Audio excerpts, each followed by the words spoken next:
What we really don't know is what's it going to take to motivate. And security is definitely something. There's no question there. People are giving that away for free in order to get a free application. Absolutely, But at some point, when you're putting in a door lock and you're thinking security, you do tend to worry about, okay, how can someone get into my door? They may not be worried about TikTok, but they're going to worry about their door lock. They should be worried about both. Which would you prefer? Both. Both is good. Residential Systems says Resimercial is a real market, and they point to the CI Expo as example of that. Also, Google and other IoT manufacturers get together to make a secure certification. All that and more next on ResiWeek. This is ResiWeek, episode 405, recorded Monday, November 13th, 2023. Certified Secure. This is ResiWeek, the weekly look at the residential side of the AV industry. My name is Tim Albright. I am your host. No, I do not look, nor do I sound like Matt Scott. I actually have more hair, and I have a deeper voice. So, with that in there, first and foremost, intergalactic AV specialist Mitch Klein. Welcome, sir. Hey, I'm glad to be here. And no, you also said better looking. I didn't say better looking. You did, and I'll take it. I'm adding that to the that will work as well. That cackle you hear is birthday boy Joe Whitaker. How are you, sir? He's from Origin Acoustics. Doing well. Glad to be back on the show. It's been a little while. It has. All right.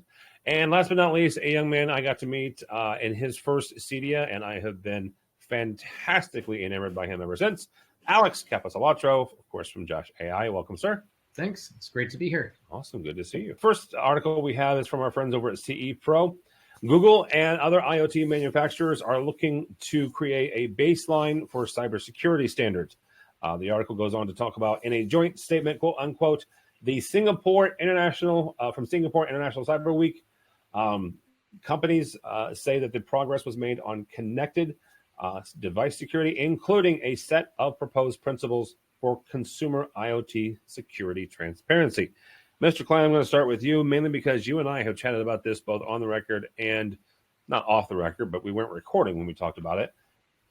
The U.S. government has tried for a number of years to put this out there, right? I think, in fact, they want to put a little sticker on certain devices saying, this sucker's secure, which is all fine and good until the people that are smarter than me, that also are bad actors, do something to circumvent that. Mitch, when we look at this, what sort of security should the consumers feel in something like this when it's industry people and not necessarily government? Actually, it's both. And what you're talking about is the cyber trust mark, which they're comparing to, the so-called, quote, good housekeeping seal, or, dentists recommend, or whatever you want to call it. I must commend the U.S. government for a change in doing it the right way. They're not edicting how. They're just saying, we want to do it, and they brought in experts. I also give them kudos because they're not just bringing in the big players, the Apple and Amazons. They're bringing in everyone who wants to have a voice into this. And that includes organizations like the CTA, the CSA, and all other types of alliance, Wi-Fi Alliance, Bluetooth Alliance. And of course, I've been on groups, all of those groups.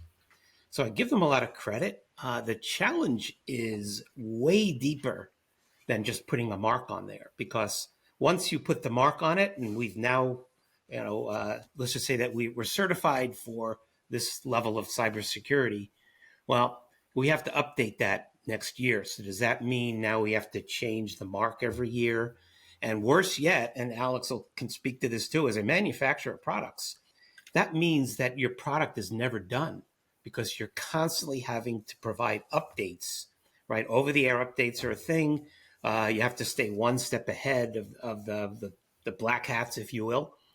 And the only way to do that is to always be one step behind, but pushing the envelope. And I would love to see how it is we're going to figure out a revenue model that will enable a manufacturer to deliver a product and make money on it long term, not just the revenue from cost up, but you're constantly having to update the security and provide OTAs. But all that said, and the challenge is in place, thank goodness we're doing this because it's a great thing. And it seems as though there is alignment from virtually every aspect of devices, not just residential and consumer, but also in the corporate side, smart cities, et cetera. So anyway, it's a good thing. Yay. All right, Alex, same kind of question here. Is as somebody whose devices do go into homes, what are your thoughts on creating a security standard?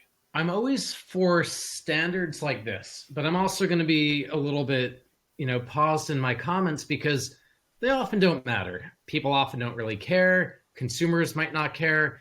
And I'm just thinking back, I love the fact that Google is the main company named on the headline of this article. And yet, do you guys remember a couple years ago, Google got caught hiding microphones in products that didn't have microphones.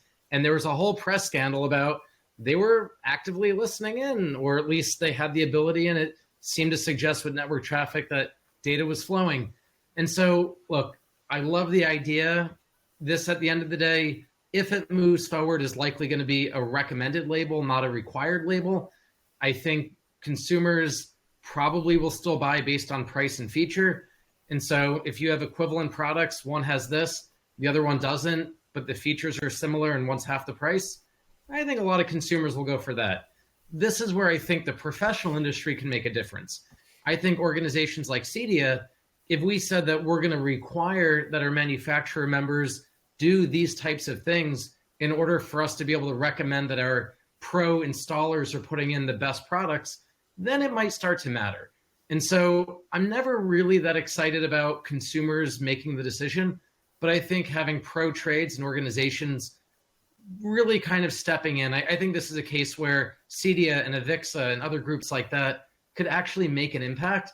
That's where I start to think this is interesting because, look, at the end of the day, this is a real risk. It's only getting bigger. And if we don't figure out how to incentivize manufacturers with what's in the best interest of the consumer, we will have problems. So you're suggesting creating a push through the manufacturers and the installers as opposed to creating a pull from the consumer saying, hey, I want this. All of the above is great. I just don't think consumers care. Okay. Mr. Whitaker, you are the closest person to an end user from all the rest of us, right? Before joining Origin Acoustics, you, of course, had your own place in St. Louis. You dealt with customers on a daily and weekly basis. How big of a deal is this? Oh, man. Honestly, it's not.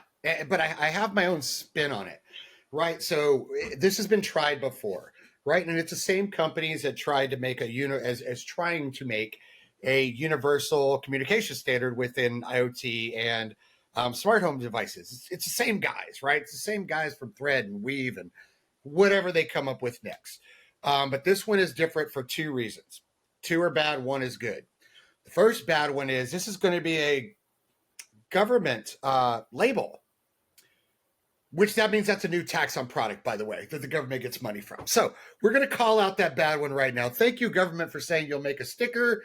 How much am I at Origin Acoustics going to have to pay to be able to use that licensed government sticker?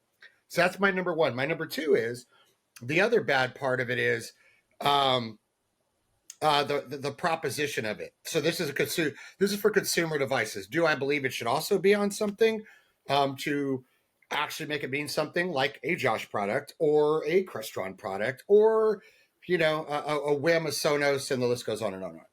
Do I think it should be all the way across the board? Yes. The scary thing is the integrators or the professionals that are putting these type of devices in the home or getting it from the consumer, and the consumer going, can you add this to my system?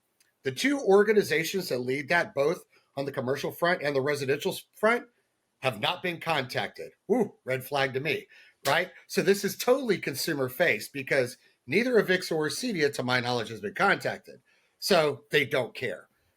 The last big part of this is something that I've said for years in technology council meetings, in CEDIA strategy meetings, in all of that, is every time the word security comes up, privacy comes up, I'm like, why, dude, why? Do you have Facebook? Do you have Twitter? Do you use Amazon Prime? You've already given away your address, what your kids like to eat, what you drive, what you like to eat, what kind of music. They already have you targeted, dude. They've got your credit card numbers here. They might have your Scotia. It's already gone. Once you signed up for that 10 years ago, I do not believe there's a way back. They already have all the pertinent information for you to target everything from the year that they're going to send me an AARP card. Like, they've already got it all.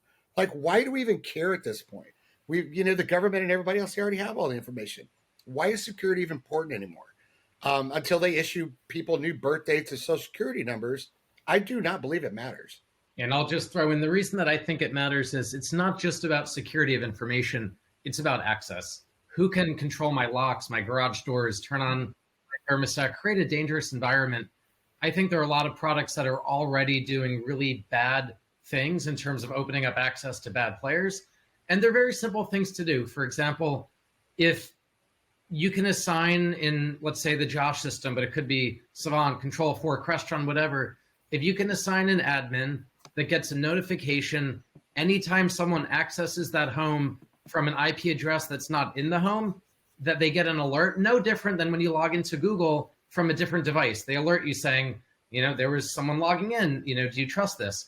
If we did simple things like that, we would at least know that the, angry ex-girlfriend is, accessing this from, half a country away and shut down that access. I do think there are easy things we can do. I don't know if this addresses that. So let me just throw a couple of thoughts out there. First of all, CEDIA has been involved. The Government Affairs group just put out a statement, I should say, for final approval. The government has made it pretty clear that they want everyone's input, and they can't possibly know everyone to reach out to. But CEDIA has been aware of this and has participated in it. As far as attacks, there will definitely be a cost associated, but that's going to be on the certification side. Who's going to do the certification? I agree that more likely than not, there'll be independent houses that are currently doing certifications. And when you're building your product and putting it out into the marketplace, you're generally putting it through a certification.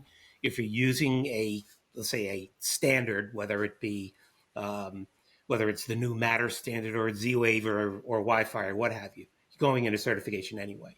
So yes, I would see some added costs to that. There's still going to be added costs for attestation and other aspects of it. And from my perspective, whether or not it's a permanent solve, it raises the awareness, and we will let the market decide. Let the market decide who wants what. But it's really important to addressing this. Alex, you're right. We could do a simple thing like get a notification, and I'm sure that can be hacked in 20 minutes. So again, it's just like, okay, at what point, where do we start? Where do we stop? And that's why I teed that up perfectly, Tim, for both these guys, Yeah. right? I teed it up because Alex just hit the nail on the head with both our Avixa and CEDIA members, both of them. It all starts at the network. You create a private VLAN that only has internet access for IoT devices, and guess what? It can't touch my computer now. Like, those are the things that our professionals do and would alleviate even the need for this, right? At least in the professionally installed home. It all starts at the network. So that's why I teed that up for you guys, because you guys know those answers. Okay, so let me ask you that.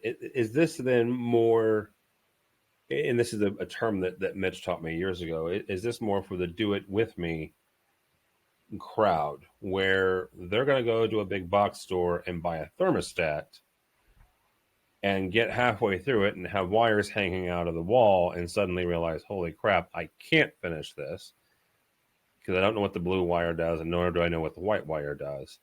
But I got a sticker on it that says it's secure, so regardless of who finishes this job, it's secure. Or is this are we tilted at windmills? This is for everybody. You look at any of the surveys done, whether it be Parks Associates or any others that are doing them, and everyone agrees that hockey stick growth has not occurred.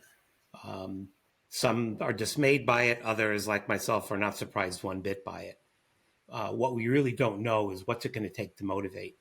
And security is definitely something, and privacy, Joe, as you bring it up, there's no question there. People are giving that away for free in order to get a free application. Absolutely.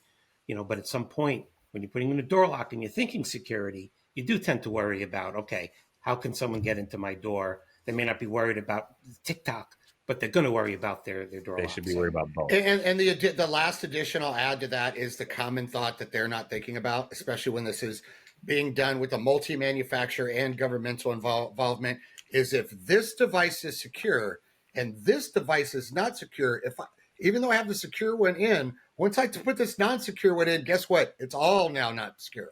So there's the big thought. This has to be treated globally, not device independent, or else it blows the whole idea. All right. Next story comes to us from our friends over at Residential Systems. The inaugural Commercial Integrated Expo, co-located with CEDIA Expo, showcased the latest audiovisual and IT solutions for the expanding quote-unquote Resimercial sector. If you have followed me on social or anywhere else, you'll know that I believe in this market, and I am a huge fan of this article. Exhibitors unveiled products catering to home offices, boutique hotels, and flexible workspaces needing robust yet affordable technologies.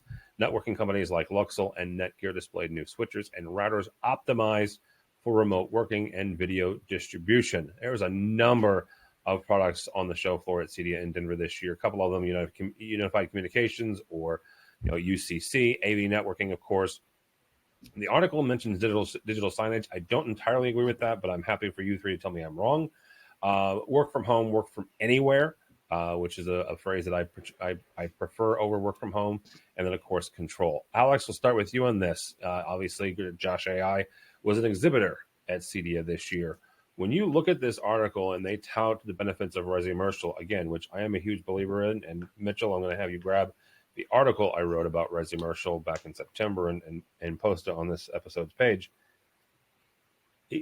When you see this, how big of a factor is this middle market, this middle area where residential CEDIA members are doing commercial work, or commercial dealers are looking at the CEDIA/CI Expo as another opportunity to get hands-on products? Yeah, so I think there are two different answers to the question. The first answer is it's a big, important market that a lot of our partners or dealers and customers that we work with are focused on. That being said, it was a non-existent part of the CEDIA Expo for me. Maybe we were just slammed in our booth. Maybe I just didn't hear a lot of chatter. But, first year, they're trying to compete with Avixa, trying to do a little bit of the ISE stuff. I don't know. For me, it basically didn't even take place. So, yes, I think it's a big market. Yes, I think it's something that every manufacturer needs to be aware of, needs to be thinking about. A lot of dealers we work with, it's, a good chunk of their business, if not the majority of their business. That being said, do we need another show? I'll leave that up to you guys to answer. I don't know. All right. Mr. Whitaker, not only are you headlining and spearheading the commercial side of Origin Acoustics, right? So here's a manufacturer who's doing both sides. But again, in your previous job, Thoughtful Home didn't just do homes, right? Here, Joe's based in St. Louis in my backyard. He did a number of offices. He did a number of restaurants, one of the best, if not the best, barbecue joint in St. Louis, in my not so humble opinion. It's a place called Sugar Fire, not a commercial.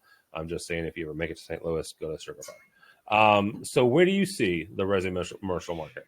Well, I'm not entirely sure. I'm playing. That product happens to be one of the eye openers for all of those who have any doubts building enterprise grade equipment that can be used in residential and commercial, and have profiles for NVX and NAX and QSYS, and right. Products are now bleeding both edges 100%.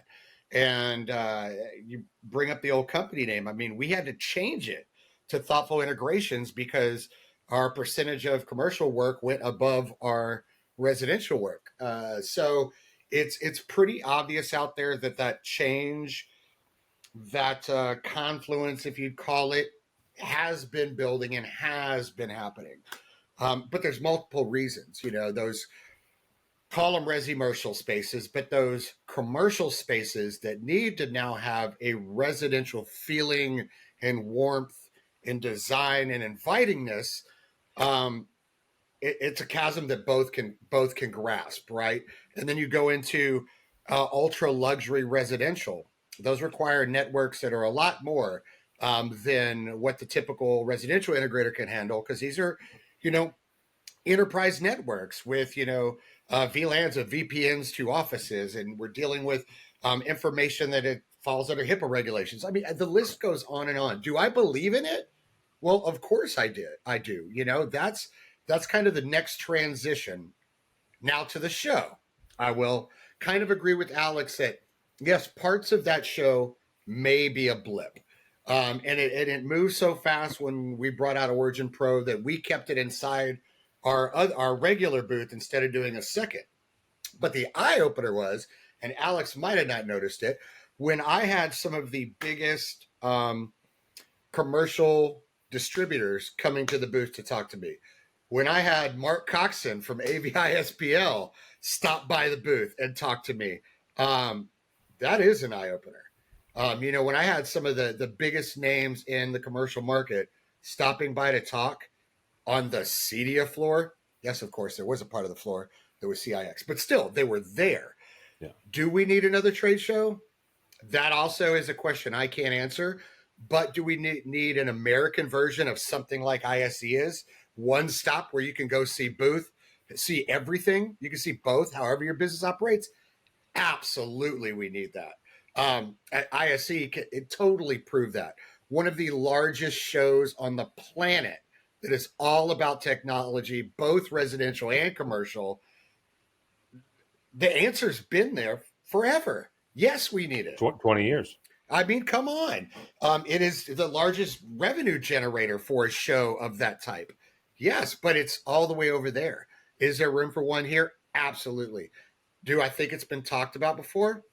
Yeah, maybe it has. Maybe it has not. I don't know. But there's no maybe. It has been talked about before. I know. I mean, here's the thing, and I'm not spilling any tea. I'm basing it on understanding certain businesses and understanding how folks look. You see something that's successful, you have to say, can we do this? Can we make money doing this, right? You look at the success of ISE, somebody, I don't care who it was. I don't know if it was Emerald. I don't know if it was Avixa and CD together. I don't know who it was. Somebody sat down and go, can we do that? And it obviously, until this past year, the answer was no. Right? Now, what the reason for that no was, I have no idea. Yeah, there's a history behind that. Yes, I don't there know is. if I'm at liberty to talk about. Me neither. Mitch, same question to you here. What when you see the term Resimercial being banted around, what is your initial reaction, and where do you see this market that some people say doesn't exist, and other people like me says 100% exists? Well, first off, the show, I didn't realize there was CI there. Okay, I mean, I was at the show, so other than there was one lecture area. I think that was about it. But Resimercial's been a thing long before Resi and Mercial were ever put together. I mean, I think back, and again, I know I'm dating myself, but why not? Think back when I had my my installation company, and we were using products from AMX, remember them? And AutoPatch, remember those guys? And putting these things together because they were able to achieve performance results and reliabilities that you couldn't get from consumer products. No one called it Resimercial. And then you started doing that kind of work. And you did the CEO's home, and his question is, then why the hell doesn't my conference room work this well? And so then you got the conference room job. So this has been going on long before there was a name attached to it. The fact that there's a name attached to it maybe gives it a little bit more credibility, if you will, if there's such a thing. And guys like Joe recognize that you can't call yourself home something because you're going to get those types of jobs. And the beauty is having a mix whereby you do your residential job with scope creep and time delays and all the other crap that goes along with it. And you mix them in with some commercial or resimercial jobs whereby timelines are fixed, scope is established up front, you get in, you do your job, you get out. This is why commercial guys don't like residential projects. Residential guys love commercial projects because of that too. So Resimercial, absolutely, it's important. The technologies that used to be developed on the commercial side, now commercial seems to be more of a follower than a leader. I'll give the exception, obviously, when we talk about network devices. But in terms of control devices, end user devices, it seems like the technology leaps are being made on the residential side. So the mix is essential, and I'll leave it at that. Gentlemen, that'll be a good place to stop. Mr. Whitaker, thank you, sir. How do people connect with you? Oh, you can always, I love emails. Just email me, joe@originacoustics.com. You can find me on all the socials at The Real Joe Whitaker. And, of course, visit originacoustics.com and originpro.com. Very good. Mr. Capecelatro, thank you, sir. How do people connect with you or Josh.ai? Very similar. Website's Josh.ai. Happy to take emails. Alex@Josh.ai. Also find me on LinkedIn and all the socials. All right, very good. Mr. Klein, I believe that you are the first CDA Lifetime Achievement Award winner on our humble podcast. So thank you, sir. But how do people connect with you? Easy email, mitchklein@me.com. Mitch, Klein. mitchklein@me.com. Email. Happy to respond. Very good. For me, for Tim Albright, don't follow me anywhere because I'm boring. But go by the website, AVNation.tv. That's AVNation.tv. Matt should be back next week, so you can check out that episode. Also, AVWeek and the State of Control, EdTech, and a Women in AV. So all that and more at AVNation.tv. That's AVNation.tv. The network for the AV industry. What are you listening to? This is AV. This is AV Nation. This is AV Nation.